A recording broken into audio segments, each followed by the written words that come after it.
Welcome to news alert. AP deputy CM Pawan Kalyan అర్ధాంగి అనాకొనిదల తిరుమల చేరుకున్నారు. ఇక్కడి గాయత్రి సదనంలో టీటీడీ అధికారుల సమక్షంలో డిక్లరేషన్ పత్రాలపై సంతకం చేశారు. తిరుమల విచ్చేసిన అనాకొనిదలకు జనసేన నేతలు, టీటీడీ అధికారులు స్వాగతం పలికారు. ఆమె ఈ రాత్రికి తిరుమలలో బస చేయనున్నారు. రేపు ఉదయం సుప్రభాత సేవలో వెంకటేశ్వర స్వామిని దర్శించుకోనున్నారు. తనయుడు మార్క్ శంకర్ సింగపూర్ అగ్ని ప్రమాదం నుంచి స్వల్ప గాయాలతో క్షేమంగా బయటపడిన నేపథ్యంలో ఆమె మొక్కులు తీర్చుకునేందుకు తిరుమల వచ్చారు.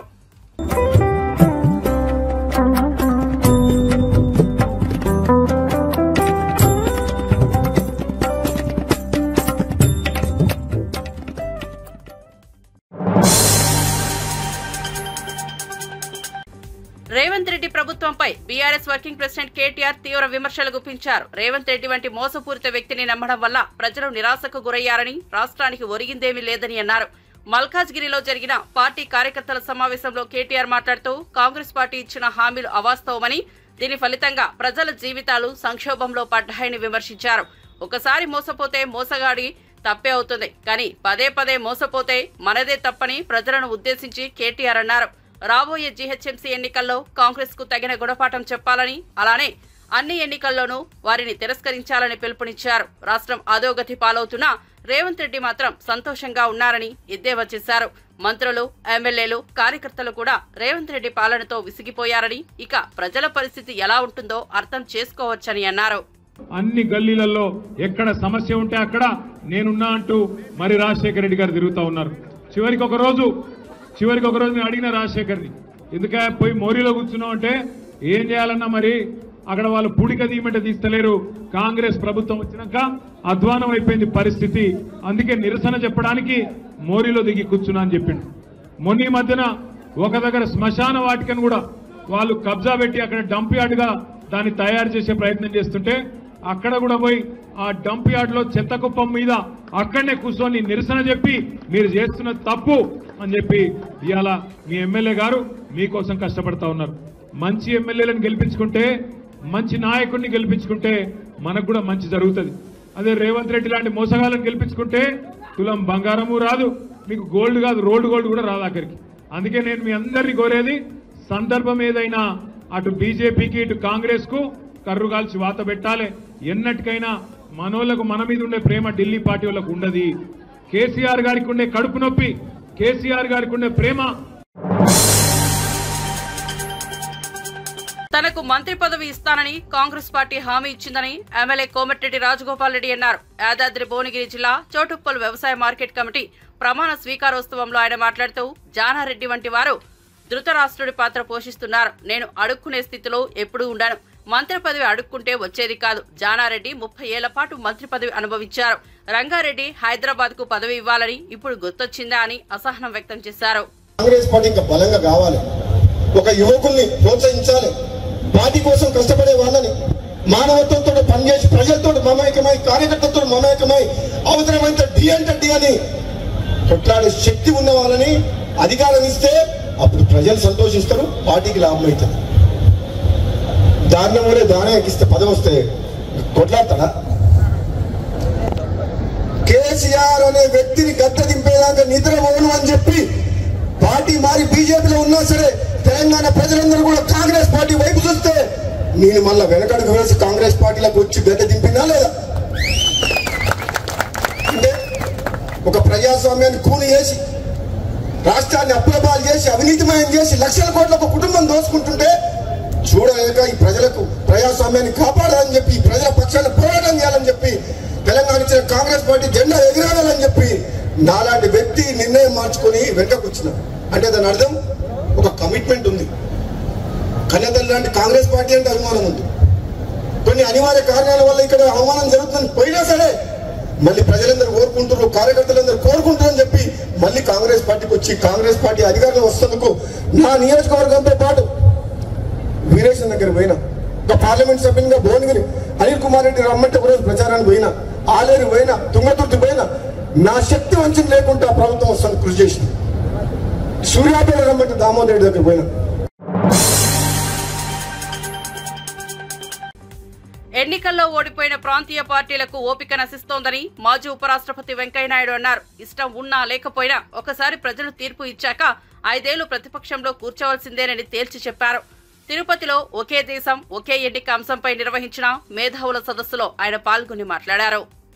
వాటిని ఉద్యమించవచ్చు, తీసుకోవచ్చు, ప్రయోగాలు చేయవచ్చు, ప్రదర్శనలు చేయవచ్చు, చర్చలు నిర్వహించవచ్చు, గోష్ఠులు నిర్వహించవచ్చు, దానిపైన ప్రజాభిప్రాయాన్ని కూడగట్టవచ్చు.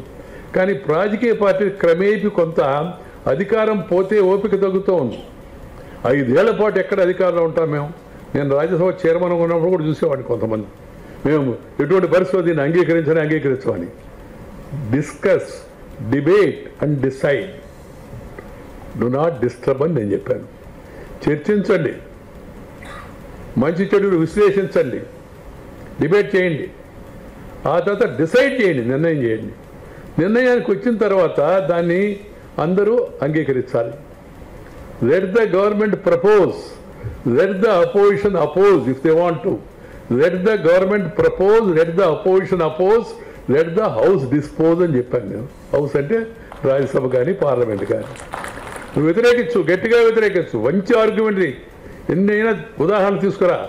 ప్రభుత్వం యొక్క నిర్ణయాన్ని, ప్రభుత్వం యొక్క ప్రతిపాదనను తీవ్రంగా వ్యతిరేకించు.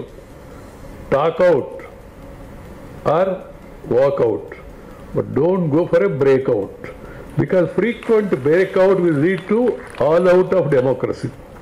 మనం కానీ తరచుగా ఘర్షణలకు వెళ్ళి చర్చలు జరగకుండా, సభను జరగనీయకుండా ఎక్కువగా దాన్ని మనం డిస్టర్బ్ చేస్తే మనకు రాజ్యాంగం ప్రసాదించిన ప్రజాస్వామ్య పార్లమెంటరీ వ్యవస్థ హక్కుని మనం కోల్పోతున్నాము, మనకు మనమే అపకారం చేస్తున్నాం అనే విషయాన్ని రాజకీయ పార్టీలు. తడిసిన ఆక్వా మార్కెట్లో ముడి సరుకు ధరలు 4 రెట్లు పడిపోయినా ఫీడ్ ధరలు కేవలం ₹4 తగ్గించారని వైఎస్ఆర్సీపీ నేత వడ్డీ రఘురాం ఆరోపించారు. గత ప్రభుత్వంలో ఏర్పాటు చేసిన ఆక్వా సాధికారిత కమిటీని తొలగించి తమ పార్టీల ఫీడ్ కంపెనీలకే లాభాలు చేకూర్చేలా కూటమి సర్కార్ వ్యవహరిస్తోందని ఆరోపించారు. ఫీడ్ ధరలు పెరగడంతో రైతులు అప్పుల పాలవుతున్నారని ధ్వజమెత్తారు. వర్షాల కారణంగా నష్టపోతున్న రైతులను పట్టించుకొని ప్రభుత్వం ధాన్యం, అరటి కొనుగోలులో కూడా నిర్లక్ష్యం చూపుతోందన్నారు. రైతు సంక్షేమానికి వైఎస్ జగన్ మాత్రమే అండగా నిలిచారన్నారు. కష్ట నష్టాల మీద ఇవాళ వైఎస్ జగన్మోహన్ రెడ్డి గారు, వైఎస్ఆర్ కాంగ్రెస్ పార్టీ అధ్యక్షుడు, మాజీ ముఖ్యమంత్రి వైఎస్ జగన్మోహన్ రెడ్డి గారు ఇవాళ ఆక్వా రైతుల తరఫున ఎక్స్ వేదికగా 2 సార్లు ట్విట్టర్ లో ఆయన ప్రభుత్వాన్ని డిమాండ్ చేయడం జరిగింది. ఇవాళ ఆక్వా రైతులకి ఫీడ్ తగ్గించాలి, ఆక్వా రైతులు ఏదైతే కొనుగోలు చేస్తున్నారో ఆ రొయ్య రేట్లు పెంచాలని ఆయన చాలా బలంగా డిమాండ్ చేయడం జరిగింది. ఆ విధానాలతో ఇవాళ ఆక్వా రంగం మీద ప్రభుత్వం కదలికలు ఏర్పడినాయి. ఇవాళ ఆ కదలికలు ఏర్పడి ఇవాళ ఫీడ్ రేటు ₹4 తగ్గించి చేతులు దులుపుకునే కార్యక్రమం చేశారు. ఇవాళ ఏదైతే మిర్చి రైతుల విషయంలో ఏదైతే కేంద్ర ప్రభుత్వానికి ఉత్తర్వులు రాశారో అదే విధంగా ఆక్వా రైతుల తరఫున కూడా ఉత్తర్వులు రాసి చేతులు దులుపుకునే కార్యక్రమం చేశారు. ఇవాళ సూటిగా వైఎస్ఆర్ కాంగ్రెస్ పార్టీ తరఫున, ఆక్వా రైతుల తరఫున వైఎస్ఆర్ కాంగ్రెస్ పార్టీ డిమాండ్ చేసేది ఒకటే. ఇవాళ ఆక్వా రైతుల యొక్క కష్ట నష్టాలని ఇవాళ ఆక్వాకల్చర్ డెవలప్మెంట్ అథారిటీ అనేది గతంలో మీరు ఎందుకు పెట్టలేకపోయారు? ఇవాళ పెద్ద మనుషులు కొంతమంది, ఇవాళ ప్రభుత్వంలో ఉన్న పెద్ద మనుషులు మీరేం చేశారు, మీరేం సాధించారు అని చెప్తున్నారు. మేం సాధించింది, మేమేం చేశామన్నది ఇవాళ మీరు వేసే కమిటీ ఏదైతే ఉందో, కమిటీలో ఉన్న ప్రాసెసింగ్ ప్లాంట్ వాళ్ళని కానీ, లేదా హ్యాచరీ వాళ్ళని కానీ, ఫీడ్ కంపెనీ వాళ్ళని కానీ, మీ కమిటీలో ఉన్న రైతులను అడగండి. ఆక్వాకల్చర్ డెవలప్మెంట్ అథారిటీ అని వేసిన నాడు అంబేద్కర్ గారిని ఓడించిన పార్టీ కాంగ్రెస్ అని నేడు తెలంగాణలో కూడా ఆయనకు అవమానం చేస్తోంది మాజీ food corporation chairman Mede Rajiv Sagar అని విమర్శించారు. దళితుల అభ్యున్నతికి కేసీఆర్ ప్రభుత్వంలో ఎన్నో పథకాలు అమలు చేయగా ఇప్పుడు సీఎం రేవంత్ రెడ్డి కక్ష సాధించేందుకు ఆ పథకాలన్నింటినీ ఆపేశారని ఆరోపించారు. దళితులకు గౌరవం కల్పించాల్సిన కాంగ్రెస్ సర్కార్ వారి ఆశలపై నీళ్లు చల్లుతోందన్నారు. అంబేద్కర్ పేరిట విగ్రహాలు పెట్టడం కన్నా ఆయన ఆశయాలను పాటించడమే నిజమైన గౌరవమని స్పష్టం చేశారు. చూసుకొని ముందుకు పోతా ఉంటే ఇవాళ ఎస్సీల కోసం ఆయన ఏర్పాటు చేసిన విధానాలు కానీ, ఎస్సీల కోసం దళిత బంధు కానీ, ఎస్సీలు కూడా ఆర్థికంగా పరిపుష్టంగా ఉంటే తెలంగాణ సంతోషంగా ఉంటుంది, తెలంగాణ ఆర్థిక విధానాలు సంతోషంగా ఉంటుంది ఆలోచనతోని ఇవాళ దళిత బంధు కార్యక్రమం ఏర్పాటు చేసిండు. అప్పుడు 10 లక్షల రూపాయలు దళిత బంధు ఇస్తా ఉంటే ఈయన వచ్చిన తర్వాత నేను దానికి ఒక 2 లక్షల రూపాయలు కల్పించి 12 లక్షల రూపాయలు ఇస్తా అని చెప్పిండు. ఇవాళ దళిత బంధు ఇవాళ దండగా అయిపోయింది. ఇవాళ ఎక్కడ చూసినా అంబేద్కర్ గారు కేసీఆర్ గారు తీసుకున్న నిర్ణయాలను వాళ్ళు కేసీఆర్ గారి కోపంతోని ఏ నూతన కార్యక్రమం ఏర్పాటు చేసినా దానిని మధ్యలోనే ఆపేసి ఇవ్వాలా. నువ్వు కేసీఆర్ గారి కోపంతో వారి మీద ఉన్నటువంటి కోపం కాదు, మా వర్గాలకు నష్టం అవుతుంది. ఇవాళ ఒక్కొక్కరికి 12 లక్షల రూపాయలు ఇచ్చి ఉంటే ఇవాళ ఎస్సీ వర్గాలు ఎంత సంతోషంగా ఉంటాయి. ఇవాళ వాళ్ళ కాళ్ళ మీద వాళ్ళు నిలబడతా ఉండే వాళ్ళ కేసీఆర్ గారి మీద కోపంతో ఇవాళ నువ్వు అవమానించింది ఎస్సీ వర్గాలను అనే విషయం మనందరం కూడా గుర్తుపెట్టుకోవాలి. ఇవాళ ఇంకొక విషయం ఏంటంటే ఇవాళ మీకు ఎంత కోపం ఉంటే కూడా ఇవాళ అంబేద్కర్ గారు పేరు పెట్టినటువంటి సచివాలయంలో కూర్చోవడానికి నువ్వు ఇష్టపడతలేవు. అంతకుముందు పొద్దున లేస్తే మొత్తుకునేది కేసీఆర్ గారు సెక్రటేరియట్కి రావట్లేడు, ఫామ్ హౌస్లే కూర్చుంటా ఉండు, ప్రగతి భవన్లే కూర్చుంటా ఉండు. ఇవాళ నువ్వు చేసింది ఏంది? ఇవాళ నువ్వు ఆర్ఆర్ ప్యాలెస్, రేవంత్ రెడ్డి ప్యాలెస్లో కూర్చోవాలి, లేదంటే పక్కన ఉన్నటువంటి కమాండ్ కంట్రోల్ రూమ్లో కూర్చోవాలి. ఇది ఎందుకు కమాండ్ కంట్రోల్ రూమ్ కూడా అంబేద్కర్ గారు పేరు పెట్టి ఉంటే ఇవాళ నువ్వు అక్కడ కూడా కూర్చుండకపోయేటోనివి. కానీ అంబేద్కర్ గారిని టీటీడీ గోశాలలో జరిగిన ఘటనలను ఆధారంగా తీసుకుని రాష్ట్ర వ్యాప్తంగా ఉన్న ప్రధాన ఆలయాల గోశాలల పరిస్థితిపై ప్రభుత్వం స్పష్టత ఇవ్వాలని వైఎస్సార్ కాంగ్రెస్ పార్టీ మాజీ ఎమ్మెల్యే మల్లాది విష్ణు డిమాండ్ చేశారు. గో సంరక్షణకు తలపెట్టిన టీటీడీ నిజంగా ఏం చేస్తోందో వెల్లడించాలన్నారు. 10 నెలల కూటమి పాలనలోనే అనేక ఆలయాలను కొలగొట్టారని ఆరోపించిన ఆయన ఇలాంటి ఘటనలు మిగతా ఆలయాల్లో జరగకుండా చర్యలు తీసుకోవాలని ప్రభుత్వాన్ని కోరారు. హిందూ సంప్రదాయాల పరిరక్షణకు గోమాత గౌరవానికి తగిన ప్రాధాన్యత కల్పించాలన్నారు. తిరుమల తిరుపతి దేవస్థానంలో అధికారుల యొక్క పనితీరు, వారి శ్రద్ధ కనపట్లేదా? అర్థం అవట్లేదా? ఏ రకంగా ఈ 10 నెలల కాలంలో పరిపాలన జరుగుతుందో ఇలాంటి పరిస్థితులు, గోశాలలో జరిగినటువంటి తప్పులు ఎలా సరిదిద్దుకుంటారో మాకైతే తిరుమల తిరుపతి దేవస్థానం నుంచి అందుతున్నటువంటి సమాచారం ప్రకారం ఈ గోమాతలు మరణించడానికి ప్రధానమైనటువంటి కారణం సరైనటువంటి మందులు లేక, సరైనటువంటి ఆహారం లేక, సరైనటువంటి నిపుణులైనటువంటి వైద్యులు లేక, వైద్య సౌకర్యాలు లేక, గోమాత ఆలన పాలన చూసేటటువంటి వారి లేక జరిగింది, ఇన్సిడెంట్ జరిగింది అని చెప్పని భావిస్తాను. నిన్న ఫోటోలు చూసిన తర్వాత మనకి అనిపిస్తూ ఉంది ఎంత హృదయ విదారకంగా ఆ గోవులు మరణించాయి. బక్క చిక్కిపోయి, ఆహారం లేక, పర్యవేక్షణ లేక, చిన్న ఆవులు, చిన్న దూడలు నిన్న మరణిస్తే ఈ టీటీడీ తిరుమల తిరుపతి దేవస్థానం అధికారుల యొక్క నిర్లక్ష్యం అనేది కొట్టొచ్చినట్టుగా ఫోటోల్లో కనపడుతోంది అని చెప్పని కూడా ఈ సందర్భంగా చెప్తా ఉన్నాం. ఈ రాష్ట్రంలో చాలా గ్రూప్ 1 పరీక్షల ఫలితాల్లో అనేక అవకతవకలు జరిగాయని అభ్యర్థులు తెలంగాణ భవన్ కి వచ్చి ఫిర్యాదు చేసిన నేపథ్యంలో తనకు టీజీపీఎస్సీ పరువు నష్టం దావా నోటీసు పంపడం దుర్మార్గమని బీఆర్ఎస్ నాయకుడు ఏనుగుల రాకేష్ రెడ్డి తీవ్రంగా విమర్శించారు. పూర్తి స్థాయిలో ఆధారాలతో ప్రెస్ మీట్ నిర్వహించి ప్రశ్నలు లేవనెత్తిన తనపై ఇలా వ్యవస్థను ఉసిగొల్పడం ఏంటని ప్రశ్నించారు. భావ ప్రకటన స్వేచ్ఛను అణిచివేసేందుకు టీజీపీఎస్సీకి హక్కెక్కడదని ధ్వజమెత్తారు. ప్రశ్నించడమే నేరమైతే అలాంటి నేరాన్ని మళ్లీ చేస్తానని స్పష్టం చేశారు.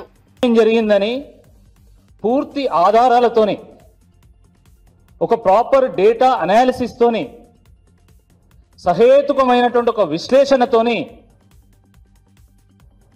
మేము జరిగిన అవకతవకలను ప్రభుత్వం దృష్టికి తీసుకెళ్లేటువంటి ప్రయత్నం చేస్తే టీజీపీఎస్సీ వాటికి సమాధానం చెప్పాల్సింది పోయి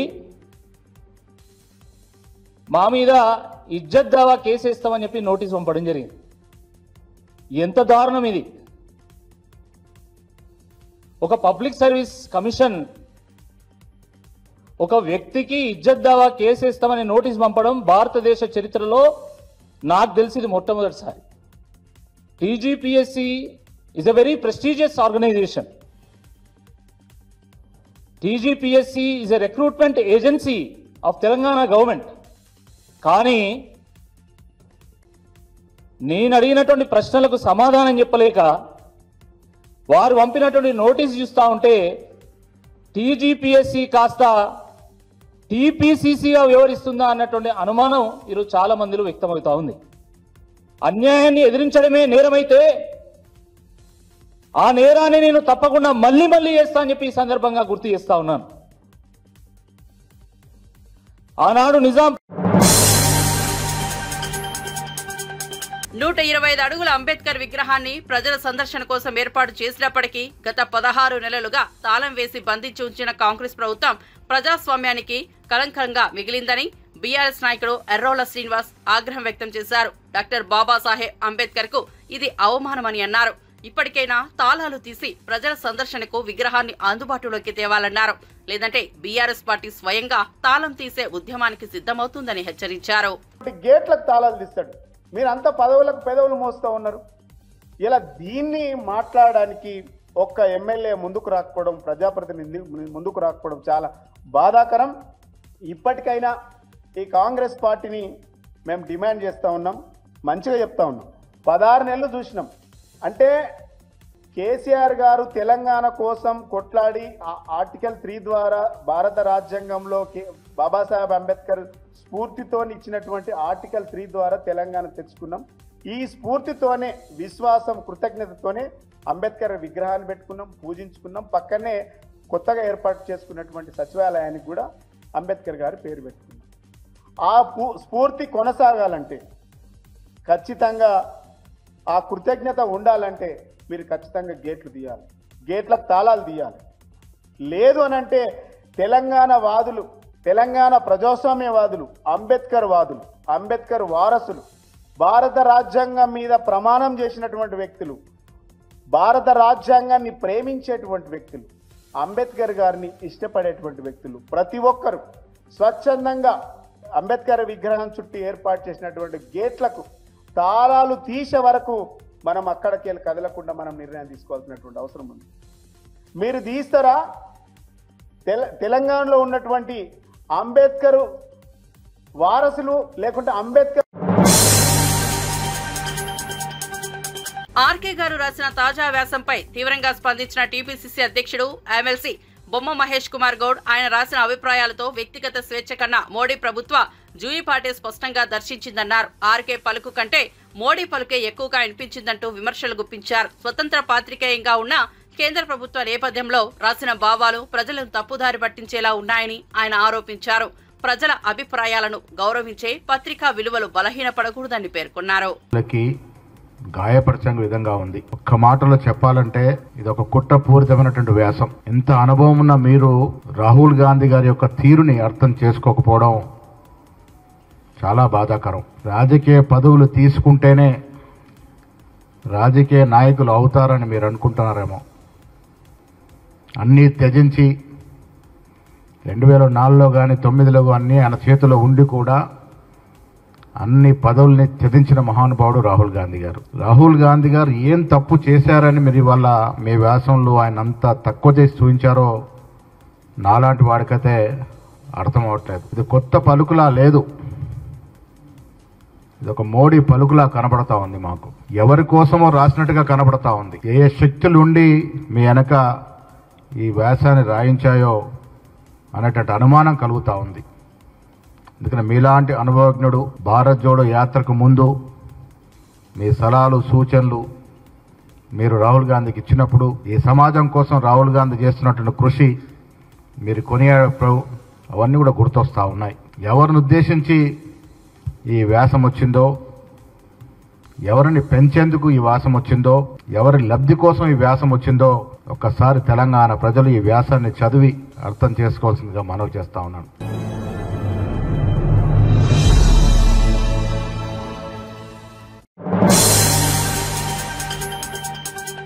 ప్రదీప్ చిలకలూరి దర్శకత్వంలో కళ్యాణ్ రామ్ నటించిన చిత్రం Arjun son of Vyjayanthi. Senior నటి ఎమ్మెల్సీ విజయశాంతి ఈ చిత్రంలో కీలక పాత్రలో నటించారు. ఈ సినిమా ఈ నెల 18న ప్రేక్షకుల ముందుకు రానున్న నేపథ్యంలో శనివారం చిత్ర ఫ్రీ రిలీజ్ వేడుక హైదరాబాద్ లో నిర్వహించారు. ఈ కార్యక్రమానికి ముఖ్య అతిథిగా ఎన్టీఆర్ విచ్చేశారు. ఈ ఈవెంట్ లో హీరో కళ్యాణ్ రామ్ మాట్లాడుతూ నటులుగా మేము చాలా చిత్రాల్లో నటిస్తుంటాం. మీరు చాలా సినిమాలు చూస్తుంటారు. వాటిలో హిట్లు ఫ్లాపులు అన్నీ ఉంటాయి. కానీ థియేటర్ నుంచి బయటకు వచ్చాక కూడా మీ మనసులకు హత్తుకుని ఉండిపోయే సినిమాలు చాలా అరుదుగా వస్తుంటాయి. అలాంటి చిత్రమే మా అర్జున్ సన్ ఆఫ్ వైజయంతి అని అన్నారు. ఈ సినిమాను చూసిన ప్రతి ఒక్కరూ చాలా రోజుల పాటు గుర్తు పెట్టుకుంటారని స్పష్టం చేశారు.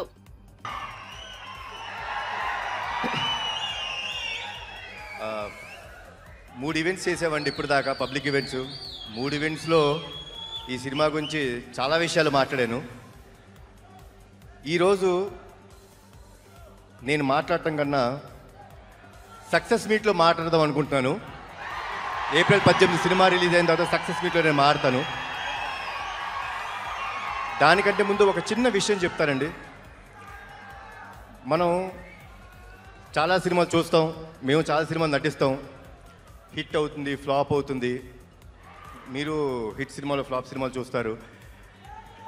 అవి సినిమాలన్నీ అండి, సినిమా చూసిన తర్వాత మనం కిందకెళ్ళి గ్యారేజ్లో మన బైక్ స్టార్ట్ చేసుకున్న, కార్ స్టార్ట్ చేసుకున్న సినిమాని మర్చిపోతాం. కానీ చాలా అరుదుగా జీవితంలో నటులుగా మాకు కానీ ప్రేక్షకులుగా మీరు చూస్తుంది కొన్ని సినిమాలు ఇంటికి వెళ్ళిపోయేదాకా మీ మనసును హత్తుకొని ఉంటాయి. అలాంటి సినిమా మా అర్జున్ సన్ ఆఫ్ వైజయంతి. చాలా రోజులు గుర్తుపెట్టుకుంటారు. అది నా నమ్మకం అండి. ఇది మీ అందరికీ గ్యారంటీ ఇస్తున్నాను. హైదరాబాద్ సెంట్రల్ యూనివర్సిటీ భూములను అడ్డం పెట్టుకుని త్రైపాక్షిక ఒప్పందం ద్వారా కాంగ్రెస్ ప్రభుత్వం 10,000 కోట్ల బాండ్ల సృష్టిపై బీజేపీ ఎమ్మెల్యే ఏలేటి మహేశ్వరరెడ్డి సంచలన వ్యాఖ్యలు చేశారు. ఇది వాస్తవం కాదా? భూములను కబ్జా చేయడానికి ఇది పెద్ద స్కామ్ కాదా అని ప్రశ్నించారు. భూములపై బాండ్లు సృష్టించి అప్పులు చేసి ప్రజాధనాన్ని దుర్వినియోగం చేయడం కాంగ్రెస్ ప్రభుత్వం పనైందన్నారు. కంచెగచ్చిబౌలి భూముల వివాదం వెనుక భారీ అవినీతికి తెరలేపే కుట్ర దాగి ఉందని ఆరోపించారు. ఇది సర్కార్ కాదు, కార్పొరేట్ గుంపుల ప్రభుత్వమని ఏలేటి మండిపడ్డారు. మీరు రుణం తీసుకున్న మాట ఇది వాస్తవమా కాదా మీరు ప్రజలకు చెప్పాల్సిందిగా కోరుతా ఉన్నాను. అన్నిటికన్నా ముఖ్యం, ఈ భూముల్ని తనఖా పెట్టడానికి 170 కోట్ల రూపాయలు కమిషన్ ఇచ్చిన మాట వాస్తవమా కాదా అని అడుగుతా ఉన్నాను. రుణాలు తెచ్చుకోవడం కోసం కూడా ఎన్నడూ లేని విధంగా కొత్త చరిత్ర సృష్టించి బాండ్ల విక్రయం, మరి ప్రతి వారం మీరు నిన్నటి మంగళవారం రోజు కూడా మీరు 2,000 కోట్ల రూపాయలు బాండ్లు అమ్మి తెచ్చుకున్నారు కదా, లోన్ తెచ్చుకున్నారు కదా. మరి వాటికి ఇవ్వనటువంటి ఈ కమిషను దీనికోసం ఎందుకని ఇవ్వాల్సి వచ్చింది? మరి 170 కోట్లు ఎవరి సొమ్మిది? లోన్ తీసుకురావడానికి 170 కోట్ల రూపాయలు కమిషన్లు ఏ విధంగా ఇచ్చారని చెప్పి మేము ప్రశ్నిస్తున్నాం. భారతదేశంలో ఎక్కడ లేని ఒక కొత్త చరిత్ర సృష్టిస్తూ బాండ్ల విక్రయానికి కూడా ప్రతి మంగళవారం మీరు తెచ్చుకునే బాండ్లు ₹1 ఖర్చు లేకుండా తెచ్చుకునే బాండ్లను ఈరోజు కొత్తగా భూమి తాకట్టు పెట్టి మరి ఈరోజు 170 కోట్ల రూపాయల ప్రభుత్వ ధనాన్ని మీరు కమిషన్గా ఇవ్వడం, దాన్ని వెనకేసుకు రావడం ఇది సమంజసమని అడుగుతా ఉన్నాను. గతంలో మీరు చూస్తే కేవలం 64 నాగర్ కర్నూలు జిల్లా అమ్రాబాద్ మండలంలోని సలేశ్వరానికి వెళ్లే భక్తులతో శ్రీశైలం ప్రధాన రహదారి రద్దీగా మారింది. మన్ననూరు చెక్పోస్ట్ వద్ద సలేశ్వరం వెళ్లే వాహనాలను టోల్ రుసుము చెల్లించే క్రమంలో ఆలస్యం జరుగుతోంది. దీంతో చెక్పోస్ట్ నుంచి సుమారు 6 కిలోమీటర్ల మేర వాహనాలు నిలిచిపోయాయి. సిద్దాపూర్ క్రాస్ వరకు రద్దీ నెలకొంది. దీంతో ప్రయాణికులు రాకపోకలకు ఇబ్బందులు పడుతున్నారు. ఏటా చైత్ర పౌర్ణమి సందర్భంగా 3 రోజుల పాటు సలేశ్వరం లింగమయ్య స్వామి జాతర నిర్వహిస్తుంటారు. ఈ ఉత్సవానికి తెలుగు రాష్ట్రాల నుంచి భక్తులు పెద్ద ఎత్తున తరలివచ్చారు.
శ్రీశైలం బ్రహ్మరాంబ మల్లికార్జున స్వామి ఆలయం భక్తులతో కిటకిటలాడుతోంది. ఏపీ, తెలంగాణలోని పలు ప్రాంతాల నుంచి పెద్ద ఎత్తున భక్తులు శ్రీశైలానికి చేరుకుని స్వామి అమ్మవార్లను దర్శించుకుంటున్నారు. ఇప్పటికే క్యూ కాంప్లెక్స్ లో భక్తులతో నిండిపోయాయి.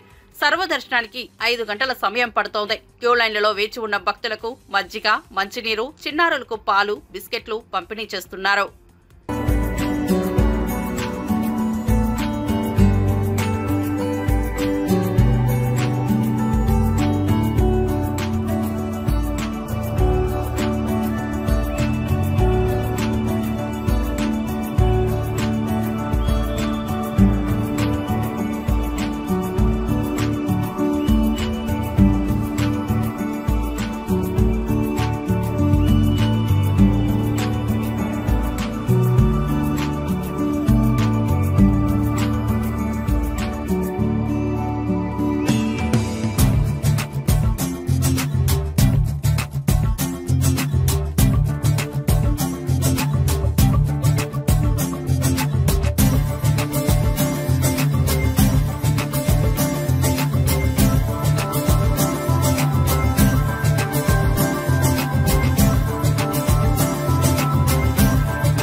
తిరుమల శ్రీవారిని సినీ నటి మీనాక్షి చౌదరి దర్శించుకున్నారు.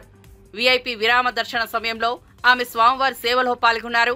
టీటీడీ అధికారులు ఆమెకు స్వాగతం పలికి దర్శన ఏర్పాట్లు చేశారు.